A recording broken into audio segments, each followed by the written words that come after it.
사랑하는 성도 여러분, 오늘 설교의 제목이 요단강을 건널 준비가 됐는가입니다. 이 제목을 보실 때 혹시나 죽을 준비가 되었는가로 해석하지 않기를 바랍니다. 기독교 전통에서 요단강을 건넌다는 말은 죽음을 비유해 왔습니다. 그런데 성경을 보면 요단강을 건넌다는 것은 죽음이 아니라 새로운 땅에 들어가는 하나님의 시간을 의미합니다. 요단강을 건너간다는 것은 비로소 약속하신 그 땅에 들어간다는 것입니다. 그런 의미에서 요단강을 건널 준비가 되었는가라는 질문은 곧 하나님이 우리 인생 가운데 약속하신 그 땅을 밟을 준비가 되었는가, 그 질문을 하고 있는 것입니다. 여호수아는 지금 가나안 땅을 앞에 두고 큰 두려움 가운데 쌓여 있었습니다. 전임자인 위대한 모세 역시 요단강을 건너지는 못했습니다.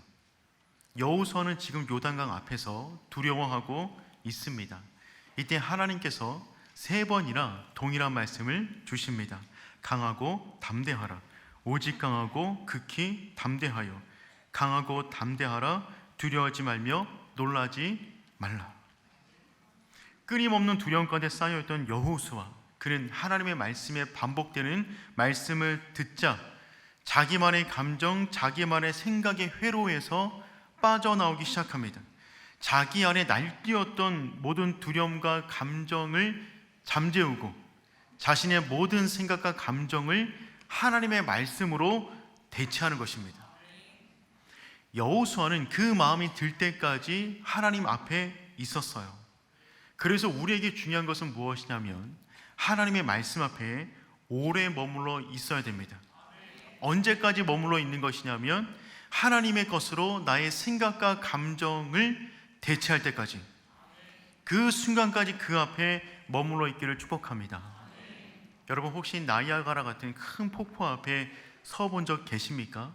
그 앞에 서게 되면 거기서 떨어지는 물의 소리가 너무 커서 주변의 모든 소리를 압도해 버립니다. 옆에서 말하는 누군가의 소리도 들리지가 않아요. 그 순간에 내 안에 품고 있던 모든 생각들은 씻겨나갑니다. 오직 폭포에서 떨어지는 그 물소리 가운데 내 영혼이 압도되는 거예요. 그 현장을 떠났는데 얼마간 동안에도 가슴이 계속 두근두근거립니다. 그리고 마치 내 안에 그 진공된 그 부분 속에서 무언가 울려 퍼지는 울림이 있음을 느끼게 되는 것이죠. 압도되는 순간입니다. 하나님의 말씀에 압도되기까지 그 말씀 앞에 머물러 있기를 축복합니다. 오래 머물러 계셔야 됩니다. 잠깐 있다 스쳐가면 다시금 내 마음이 올라옵니다. 내 모든 것이 주님의 것으로 바뀔 때까지 머무는 거예요. 여호수아는 그때까지 머물러 있었습니다. 그래서 자신의 모든 불안한 감정이 사라지고 하나님의 감정이 내 영혼까지 차오를 때까지 머물러 있자 확신이 생겼습니다. 그리고 곧바로 움직이기 시작합니다. 우리 10절 말씀 함께 읽어보겠습니다. 여호수아가 그 백성의 관리들에게 명령하여 이르되, 이 구절 가운데 가장 중요한 단어는 이해입니다.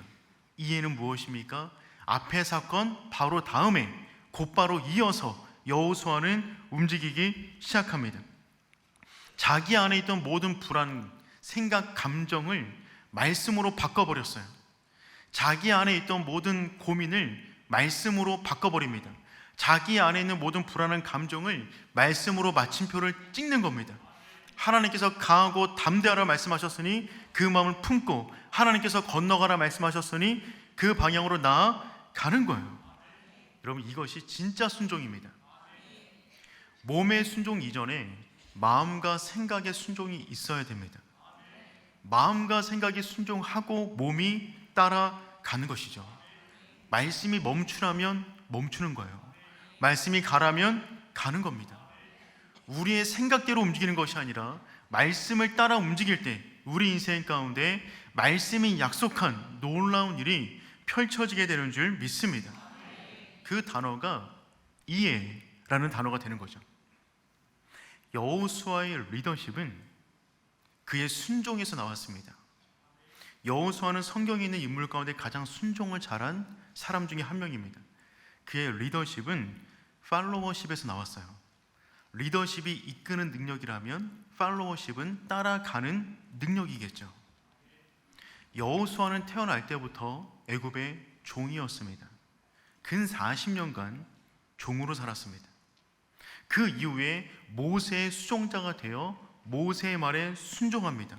그러니 그의 인생을 정확히 80가지라고 말할 수는 없겠지만 80어간까지 그는 순종의 훈련을 받은 사람이었어요. 그 이후에 리더가 되어 20년간 이스라엘을 이끄는데 20년 동안 발휘했던 리더십은 따르는 능력, 순종에서 나옵니다. 그래서 그의 리더십은 너무나 안전했어요. 왜냐하면 자신의 생각대로 끌고 가는 것이 아니라 하나님의 말씀대로 끌고 가기 때문에 그는 안전한 리더십을 발휘하기 시작합니다. 그는 정말 순종의 사람이었던 것이죠. 하나님의 사람으로서 순종의 리더십을 가질 수 있기를 축복합니다. 우리는 세상을 하나님의 말씀으로 물들여 나가는 사람들인데 우리의 역할은 리더로서 쓰는 거지만 따르는 리더가 되는 것입니다. 우리의 말과 우리의 어떤 것으로 세상을 섬겨나가는 것이 아니라 하나님의 말씀과 하나님의 마음으로 세상을 복음으로 물들여 나가는 우리 모두가 될 수 있기를 축복합니다. 사랑하는 성도 여러분, 담대한 것과 무모한 것은 달라요. 여호수아는 무모한 사람이 아닙니다. 그는 담대한 사람이었어요. 그는 믿음이 있는 사람이었지 무모한 사람이 아니었습니다. 그는 강하고 담대한 사람이었지 대책이 없는 사람이 아니었어요. 그의 대책은 말씀이었습니다. 그의 대책은 하나님이었어요.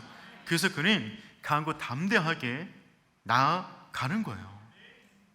여호수아는 지금 가나안 땅을 들어가기 바로 앞에 관문인 요단강 앞에 서 있습니다. 40년 전에 모세가 이끌었던 이스라엘은 요단강을 건너지 못했어요. 요단강 건너서 약속의 땅을 들어가길 원했지만 그 강을 건너지 못했습니다. 두려워서 주저앉았고 불평하여 광야로 돌아갔습니다. 우리의 삶에도 다양한 수많은 요단강이 있습니다. 하나님께서 우리 가운데 약속하신 부분이 있어요. 우리의 삶을 이끌기 원하시는 땅이 있습니다. 예비하신 축복이 있어요.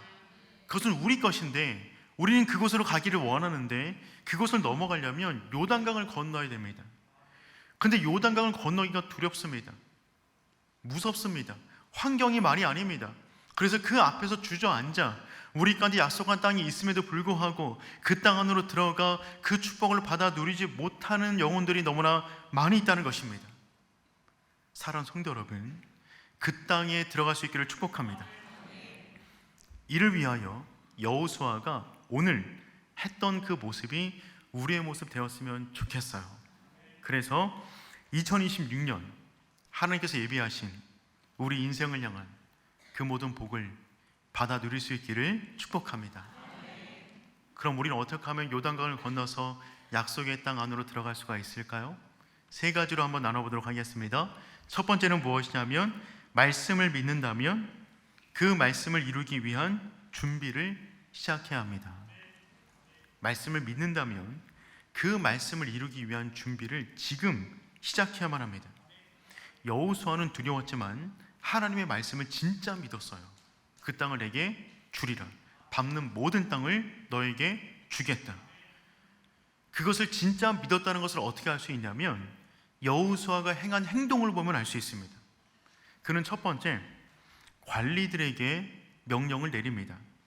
우리 10절 말씀 한번 읽어보겠습니다. 여호수아가 명령하여 이르되, 여호수아가 리더로서 첫 번째 명령을 내리는 대상은 누구냐면 관리들이었어요. 이 관리라는 단어를 원어로 보면 소테림이라는 단어를 쓰는데 그 뜻은 정확하게 행정가입니다. 여호수아의 첫 번째 명령을 누구에게 내렸냐면 행정가들에게 내렸어요. 지금 어떤 상황입니까? 전시 상황이에요. 요단강을 건너면 바로 전쟁을 치러야 됩니다. 그런데 여호수아는 전쟁을 치르기 위한 군대 장관들을 모으지 않고 행정관들을 불러 모읍니다. 왜 여호수아는 첫 번째 명령으로 군사들이 아닌 행정가들을 불렀을까요? 그는 진짜 믿었던 것입니다. 하나님이 그 땅을 주신다. 승리를 주신다. 하나님이 승리를 주신다면 우리가 해야 될 것은 무엇입니까? 그 땅에서 살 준비를 하는 겁니다. 그래서 행정가를 부르는 거예요. 군사는 하나님이 행하실 것이다. 승리를 주신다. 그러니 행정가를 불러다가 승리 이유를 준비하고 있는 겁니다. 그는 진짜 믿음의 사람이었어요. 그는 그 땅에 살아있는, 그 땅에 이미 살고 있는 사람처럼 그 땅에 살 문제를 준비하고 있는 것이죠. 진짜 믿음이 있는 사람은 말씀이 주어졌을 때 그 말씀이 이루어질 상황을 그림을 그리고 거기에 맞는 준비의 자세로 들어가는 겁니다. 두 번째 여호수아는요, 양식을 준비하라고 명령합니다. 우리 11절 상반절 말씀 한번 읽어보겠습니다. 진중에 두루 다니며 그 백성에게 명령하여 이르기를 양식을 준비하라. 요단강을 건너에 있어서 여호수아의 두 번째 명령은 무엇이냐면 양식을 준비하라 였습니다. 전시 상황에서 무기를 먼저 준비하는 것이 맞을 것인데 양식을 준비하라고 말을 하고 있어요. 마찬가지입니다. 하나님의 말씀을 창과 방패로 삼는 겁니다. 그러니 무기 준비는 끝났어요. 하나님이 주실 겁니다. 그 다음에 할 일은 무엇이냐면 그 땅에 들어가서 먹고 살 문제를 해결하려고 지금 양식을 준비하라고 말하고 있는 겁니다. 그런데 여호수아가 지금 양식을 준비하라라고 말했을 때 그 말을 듣는 출애굽 2세대 이스라엘 백성들은 굉장히 낯선 명령이었습니다. 왜냐하면 이들은 한평생 양식을 준비해 본 적이 없어요. 지금까지도 만나가 내리고 있습니다. 만나는 요단강을 건너야 멈추게 됩니다. 지금까지 한 번도 음식을 준비한 적이 없어요. 그냥 하나님이 하늘을 열어주시면 떨어진 거 주워 먹고 여기까지 살아왔습니다. 그런 그들에게 지금 양식을 준비하라고 명령을 내리니 사람들은 너무나 의아한 처음 듣는 명령을 듣고 있는 것이죠. 이 순간에 여호수아는 지금 무엇을 준비하고 있는 겁니까? 광야 시대를 마치고 요단강을 건너 살아갈 가나안 시대를 준비하고 있는 겁니다. 광야를 살아가던 삶의 모습과 가나안을 살아가는 삶의 모습은 다릅니다.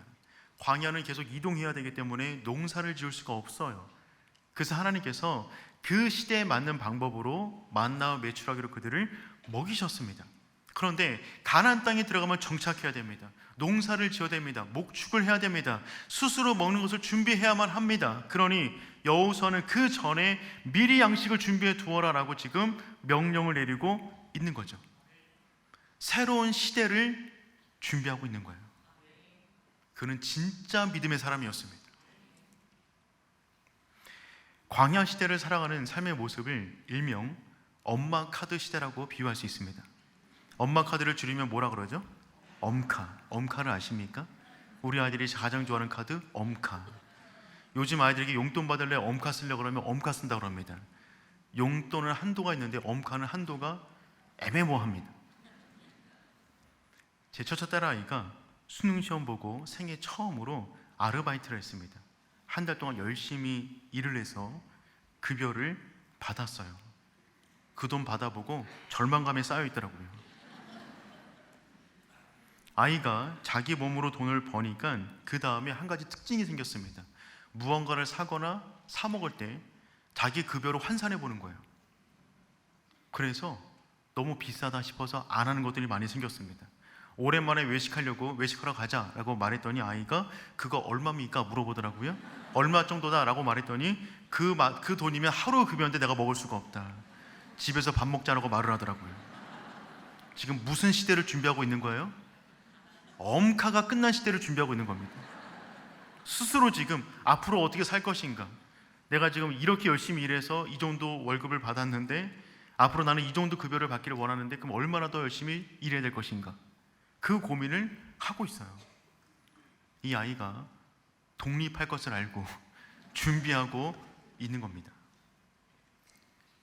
그 시간이 올 것을 안다면 미리 준비할 수밖에 없는 거죠. 여호수아는 이미 요단강을 건너지 않았지만 요단강을 건너서 약속의 땅 안에 있는 사람처럼 사람들을 이끌고 있는 겁니다. 사랑하는 성도 여러분, 하나님께서 말씀을 주셨다면, 그 말씀을 붙잡았다면 그 말씀 속에 이미 살아가고 있는 사람처럼 살아갈 수 있기를 축복합니다. 하나님께서 우리에게 약속하신 땅이 있어요. 그것이 비전이든 꿈이든 어떤 단어를 쓰든지 간에 우리에게 약속하신 영역이 있습니다. 그러니 그 땅에 이미 들어가 있는 사람처럼 준비하시고 그렇게 반응하시고 그렇게 살아갈 수 있기를 축복합니다. 그 사람이 믿음 있는 사람이에요. 그런데 어떤 분들은 그 꿈과 비전을 말하는데 그 이후에 살아갈 모습을 준비하지 않습니다.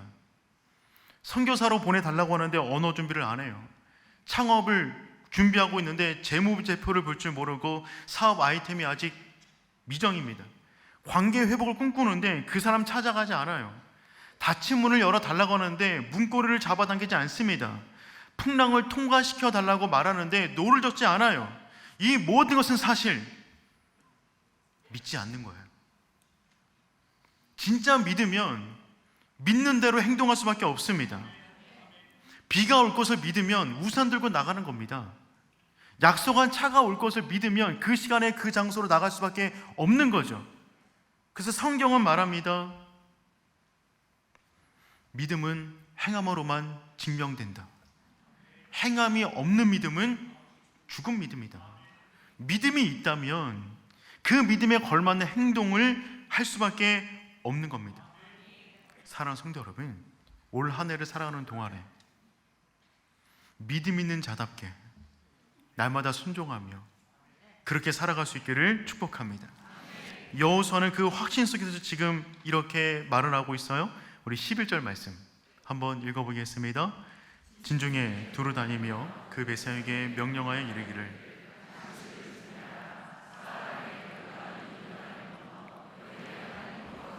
너에게 주사 차지하게 하시는 땅을 차지하기 위하여 들어갈 것임이니라. 아멘. 여호수아가 말을 하고 있죠. 양식을 준비하라. 사흘 안에 분명한 비전, 분명한 약속을 믿는 사람은 날짜와 목표를 선포하는 거예요. 사흘 안에, 보다 긴박하게 말씀드리자면 72시간 이내에 우리는 그 땅을 들어간다. 요단강을 건넌다. 여호수아는 이미 확신 가운데 있는 겁니다. 올 한 해를 살아갈 때 하나님께서 우리에게 말씀하시면 그 말씀이 반드시 이루어진다는 그 확신을 가지고 살아갈 수 있기를 축복합니다. 두 번째, 먼저 은혜받은 자가 먼저 헌신의 자리에 서야 합니다. 먼저 은혜받은 자가 먼저 헌신의 자리에 서는 겁니다. 여호수아는 두 번째로 전쟁의 선봉에 설 자들을 부릅니다. 전쟁에서 선봉에 선다는 것은 매우 중요합니다. 앞선 자가 무너지면 다 무너지는 것입니다. 여호수아는 모든 전쟁 가운데 선봉에 섰던 사람이에요. 그래서 선봉의 중요성을 누구보다 잘 알고 있습니다. 이 여호수아는 르우벤, 갓, 므낫세 반지파를 부릅니다. 우리 12절 말씀 한번 읽어볼까요? 여호수아가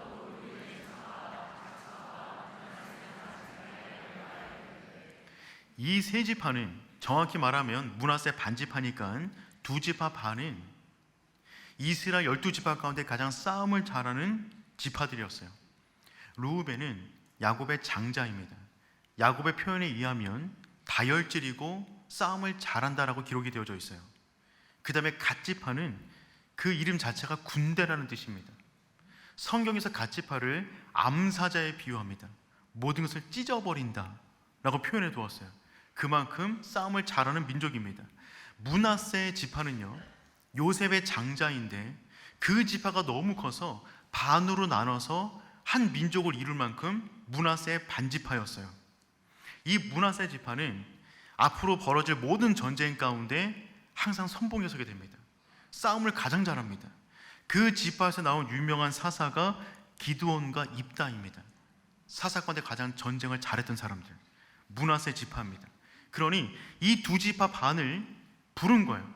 그리고 그들에게 말을 합니다. 13절 말씀 읽어보겠습니다. 여호와의 종 모세가 너에게 명령하여 이르기를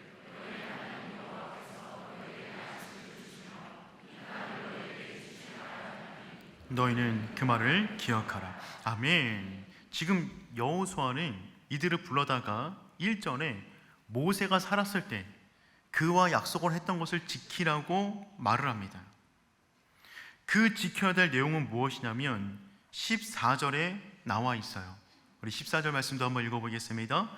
너희 처자와 가축은 모세가 너에게 준 요단 이쪽 땅에 머무리려니와 너희 모든 용사들은 무장하고 너희 형제보다 앞서 건너가서 그들을 돕되. 이 14절의 말씀을 해석하기 위하여 우리는 민수기 32장을 살펴보아야만 합니다. 이 내용이 민수기 32장에 모세가 살았을 때 사건을 배경으로 하고 있습니다. 우리 지도를 하나 보도록 하겠습니다. 보시면 가운데 강이 흐르고 있는데 요단강을 찾으셨나요? 믿음의 눈을 여시면 분명 보일 거예요. 그 요단강 동편 쪽에 보시면 므낫세, 갓, 르우벤 지파 땅이 보일 겁니다. 이쪽이 동쪽이고 오늘 본문 말씀에서는 이쪽이라고 표현해 놓았어요. 이쪽이 여기를 말하는 거고요. 지금 이스라엘 백성은 요단강을 건너서 서쪽 땅으로 넘어가야만 합니다. 그런데 민수기 32장에 어떤 사건이 벌어졌냐면 모세를 중심으로 하여서 요단 동편 땅을 미리 점령했습니다. 점령해 놓고 보니까 그 땅이 너무 좋았어요. 평원이었고 풀이 많았고 물이 많았습니다. 그런데 그때 므낫세, 르우벤, 갓 지파는 힘이 셌기 때문에 재산도 많고 짐승들도 많았습니다. 그 땅을 보고 모세에게 요구했습니다. 우리에게 이 땅을 주십시오. 그 말을 들은 모세가 불같이 화를 냅니다. 왜냐하면 지금 이들이 가야 할 곳은 어디냐면 이쪽이 아니라 요단강을 건너서 서쪽으로 넘어가야 되는데, 아니 강도 건너기 전에 너희가 먼저 땅을 달라고? 이 좋은 땅을? 이기적이다, 공동체를 깨트린다, 불같이 화를 냈습니다.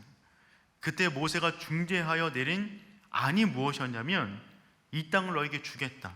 그런데 너의 처자식과 짐승들만 이쪽에 머물고 너의 모든 용사들은 강 건너로 넘어가서 전쟁을 치르되 모든 전쟁 가운데 선봉에 서야 된다. 죽기까지 싸움을 다하면, 그걸 약속하면 이 땅을 주겠다. 그들이 그것을 수락합니다. 이스라엘 공동체 역시 수락했어요. 그들이 싸워주기만 하면 이길 수 있다고 생각한 것이죠. 지금 그때의 약속을 떠올려 말하고 있는 것입니다. 너희가 모세와 그런 약속을 행했으니 이제 요단강을 건너려고 하는데 너희가 그때 약속한 것처럼 항상 선봉에 서서 싸워야 된다. 이때 이들이 이렇게 말을 합니다. 16절 말씀 우리 한번 읽어보겠습니다. 그들이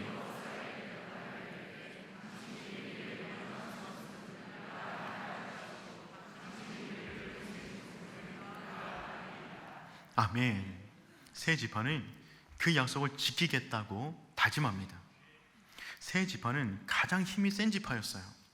이미 약속의 땅을 받은 지파입니다. 이미 은혜를 받았어요.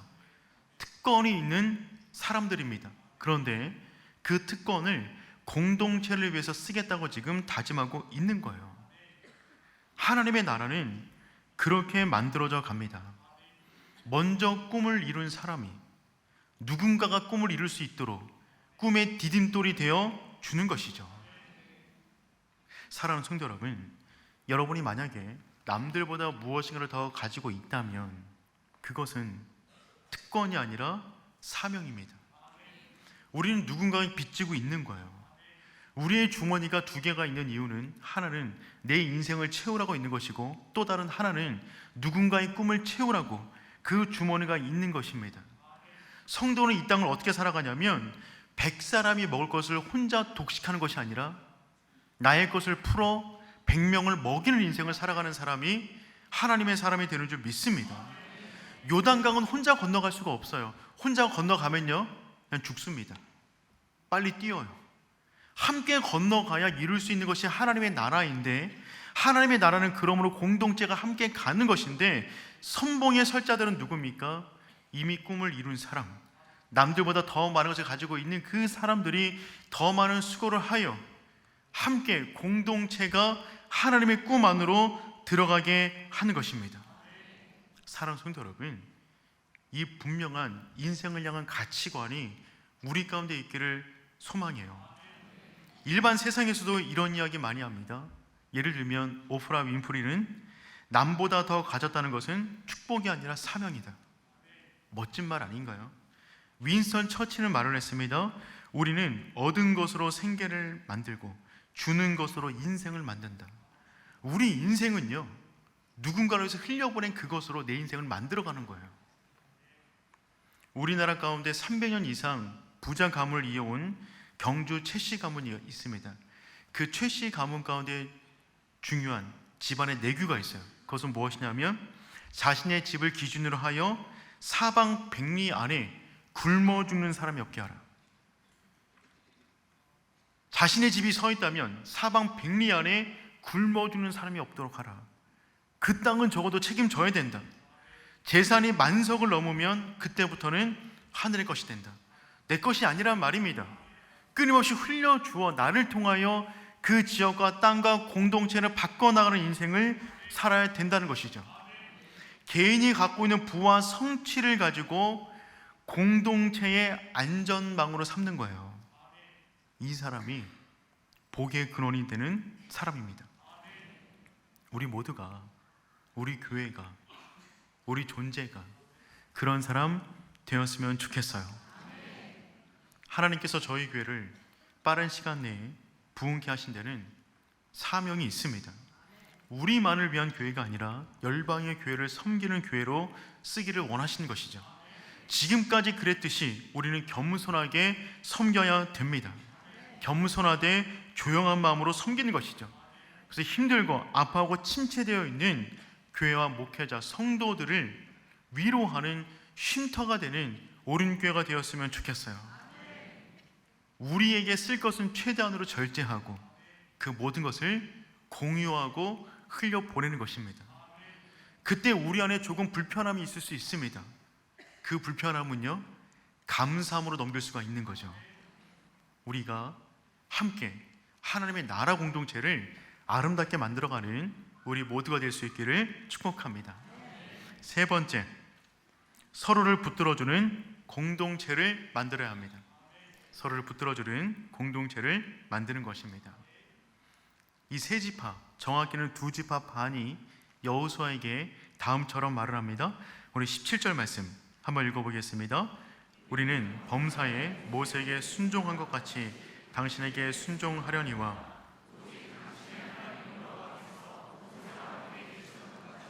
당신과 함께 계시기를 원하나이다. 아멘. 이 말을 들은 여호수아의 마음이 얼마나 기뻤을까요? 처음으로 리더십을 발휘하고 처음으로 명령을 내렸습니다. 그때 사람들이 안 들어주면 마음이 얼마나 상하겠어요. 두렵고 떨리는 마음으로 명령을 내렸는데 그 말을 들은 사람들이 이렇게 말하는 것입니다. 범사에 모세에게 순종한 것 같이 당신에게 순종하겠습니다. 이 말을 들었을 때 얼마나 큰 힘이 되었을까요? 근데 진짜 큰 힘은 그 뒤에 한 말 때문에 그렇습니다. 17절과 18절 말씀 가운데 밑줄 그어진 부분이 있습니다. 그 부분만 한번 읽어보도록 하겠습니다. 모세와 함께 계시던 것 같이 당신과 함께 계시기를 원하나이다. 오직 강하고 담대하소서. 지파 가운데 가장 큰 힘을 가지고 있었던 세 지파가 여호수아에게 다음처럼 말을 하고 있는 것입니다. 여호와께서 모세와 함께 계시던 것 같이 당신과 함께 계시기를 원하나이다. 오직 강하고 담대하소서. 여러분, 이 말은 원래 누가 누구에게 했던 말입니까? 하나님이 여호수아에게 은밀하게 하셨던 말씀입니다.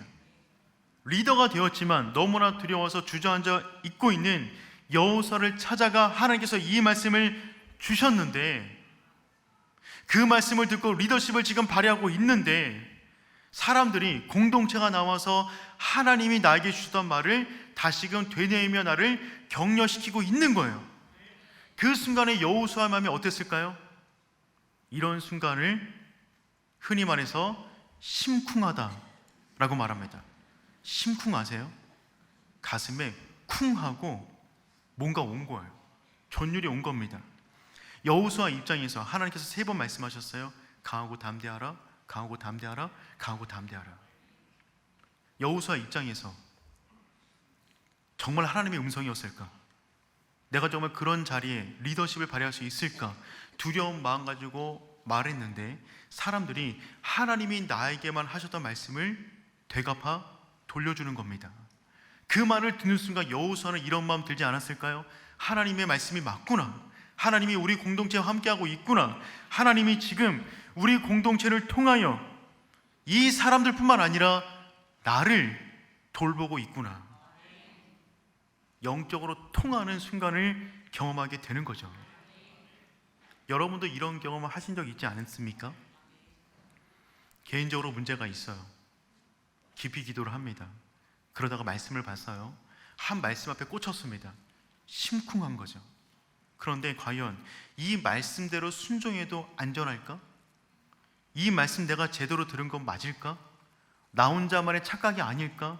이런 고민을 가지고 예배 자리에 나왔는데 마침 그날 설교가, 그날 본문이, 그날 주제가 그 말씀인 거예요. 그 순간에 어떤 마음이 든다고요? 심쿵. 개인적으로 나에게 주셨던 말씀이 맞구나. 지금 공동체를 통해서 확인시켜주고 있구나 라고 하는 믿음이 올라오게 되는 것이죠. 그 순간 교회 밖을 나갑니다. 나가는 순간 어떤 상태가 됩니까? 다시 흔들리죠. 우리 그렇게 호락호락한 사람 아니잖아요. 쉽게 안 넘어가잖아요. 다시 흔들리면 집을 가고 있는데 갑자기 문자가 왔어요. 아는 지인 집사님에게. 문자 내용을 보니까 기도하다가 집사님 생각나서 말씀 문자 하나 보냅니다. 그 말씀을 열어봤는데 그 말씀이 또 뭐예요? 마침 그 말씀. 다시 한번 심쿵하는 거죠. 하나님께서 이 공동체와 사람들 통하여 나를 지키고 있구나.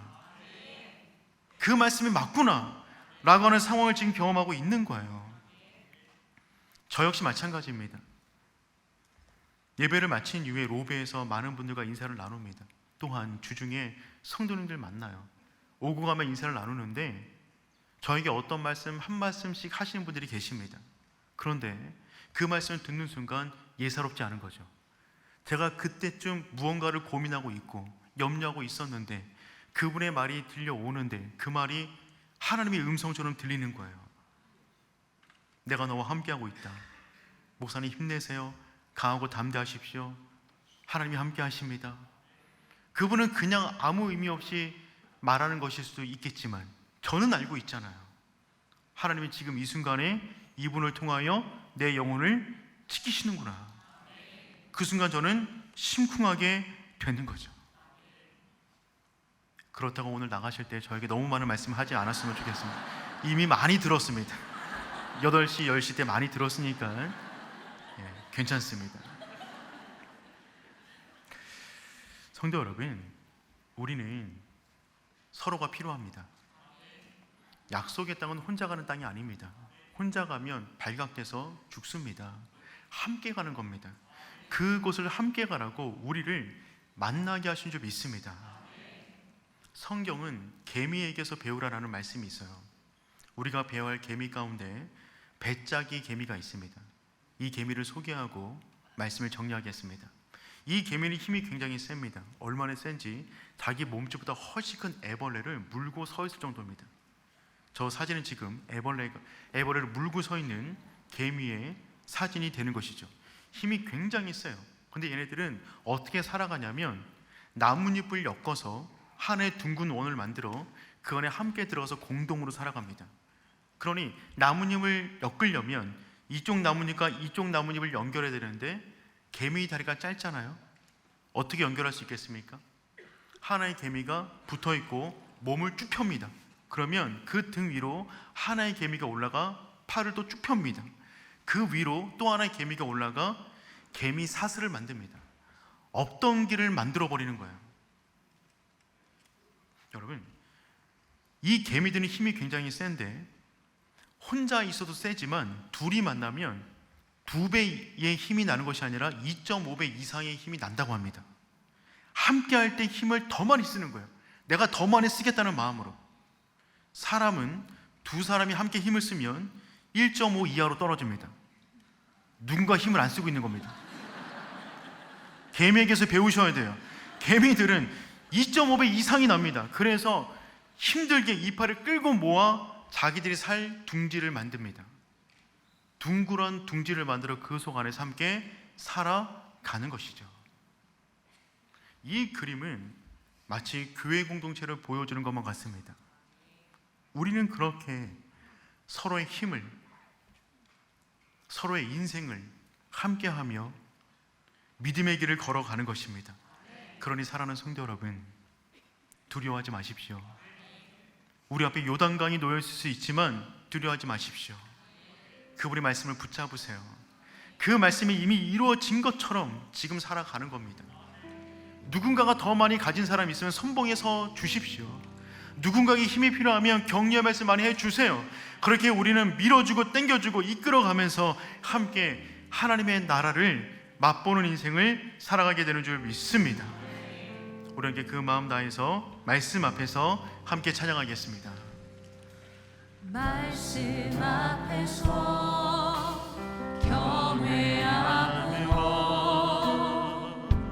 주께 홀로 섭니다. 생명의 말씀 읽고 순종해 주를 예배합니다.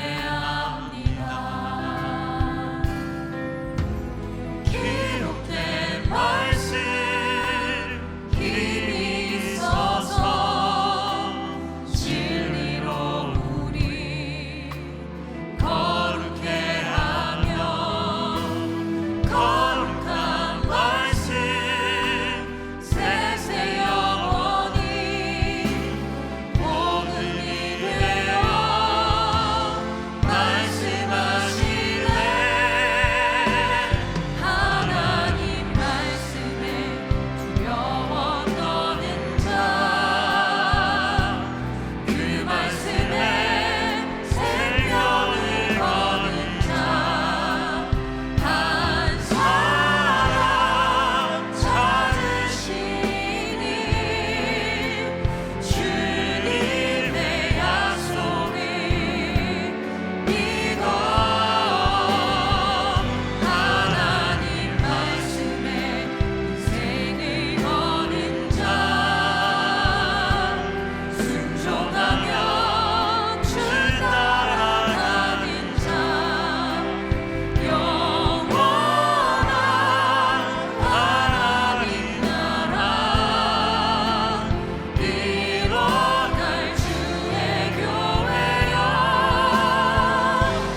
일어나라.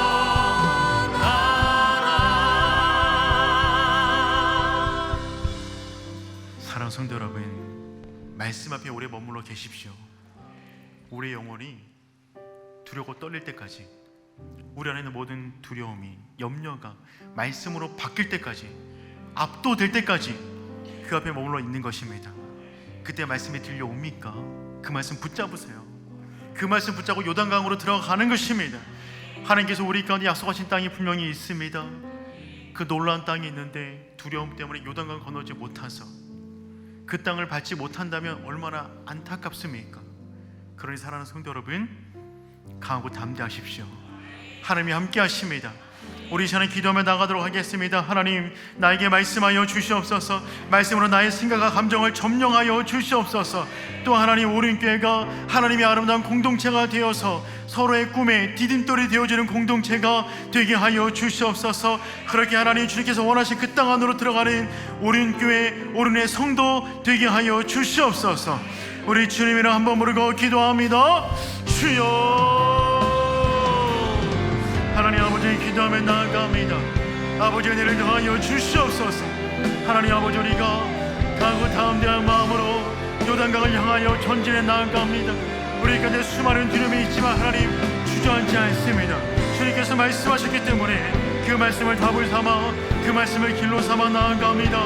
우리와 함께하여 주시옵소서. 강하고 담대한 마음, 그 믿음 덧입혀 주시사 하나님, 우리가 하나의 믿음의 공동체가 되어 끌어주고 당겨주고 밀어주는 가운데 아름다운 공동체를 만들어가는 우리 모두가 될 수 있도록 인도하여 주시옵소서. 주님 기대합니다. 주님 믿습니다.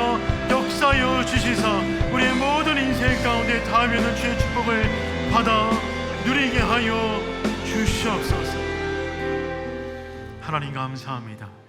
하나님, 우리의 마음이 우리의 생각이 말씀으로 대체되기를 원합니다. 말씀에 압도되는 인생 살아갈 수 있도록 인도하여 주시옵소서. 그 말씀 붙잡고 주님께서 말씀하시면 요단강을 건너 약속의 땅을 밟아나가는 우리 모두가 되게 하여 주시옵소서. 그 길은 혼자 갈 수 없기에 우리를 만나게 하신 하나님 감사합니다. 서로가 서로를 향한 중보자가 되게 도와주시고 서로의 꿈에 디딤돌이 되는 아름다운 공동체 되게 하여 주시옵소서. 그 마음과 믿음을 가지고 2026년 우리에게 약속하신 모든 축복의 땅을 밟아나가는 우리 모두가 되게 하여 주시옵소서. 이제는 우리 주 예수 그리스도의 은혜와 하나님의 그 크신 사랑과 성령님의 보호 인도하심의 은혜가 요단강을 건너 약속의 땅을 믿음으로 밟기를 다짐하는 주의 백성 머리 위에 이제로부터 영까지 항상 함께 하시길 축원하옵나이다. 아멘.